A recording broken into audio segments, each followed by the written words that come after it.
Today I've been thinking about something I could call perhaps the Catch-22 of lecturing. Because to do a good job as a teacher, the most important thing is that you need to know what your audience want to hear, what you want to teach them. And to know that, as a teacher, the best scenario would be if they ask me questions. Hey, can you tell me a bit about this or that, or how does this work, or what are your thoughts on this? If the audience asks me questions, I can prepare an answer and approach them. And that's one way of looking at it. But here's the catch. If you know nothing about a topic, it's exceptionally hard to ask a question because you don't know where you should start.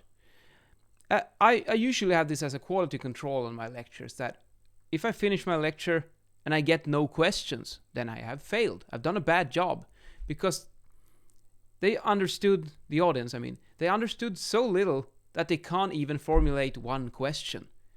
And that's probably a sign that I did a really bad job as a teacher. However, if I did a good job, they understand something.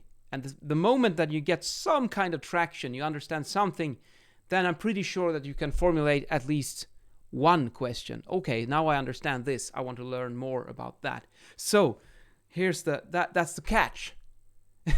I want to have questions so I can prepare a lecture that is relevant. But I won't get those questions because the audience doesn't know anything. So how can we get the ball started? How can we get it rolling?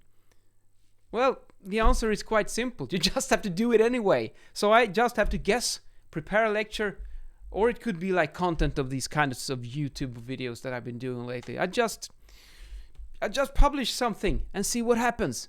There's going to be someone out there that's going to resonate with the content and perhaps be able to formulate some kind of question or feedback based on the video I just did, and then bam, we got the process going.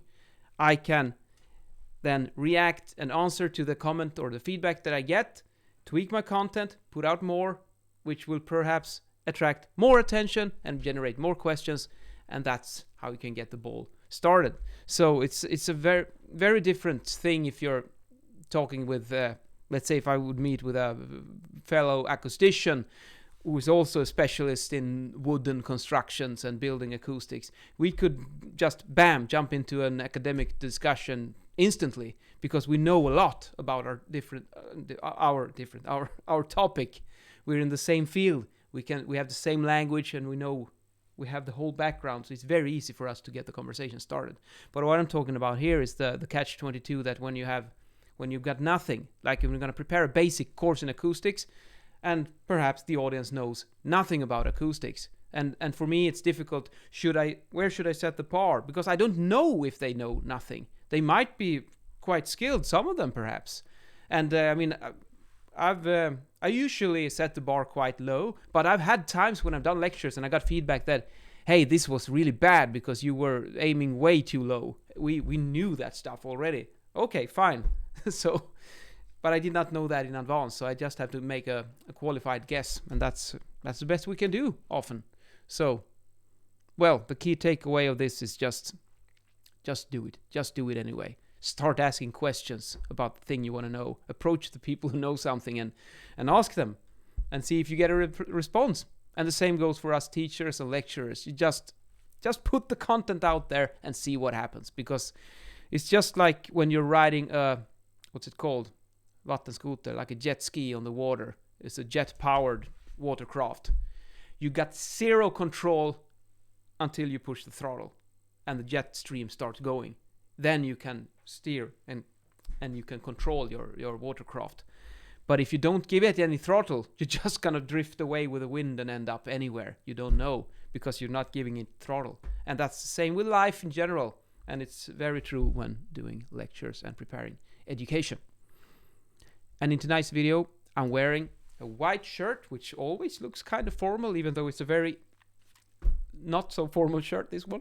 And this favorite green jacket of mine, orange, blue little pocket square, quite nice. But here's the thing that's a bit new for the season, a little lapel flower. White, light blue, pick up the blue here. You got the white in the shirt. And here's a little subtle detail that I love.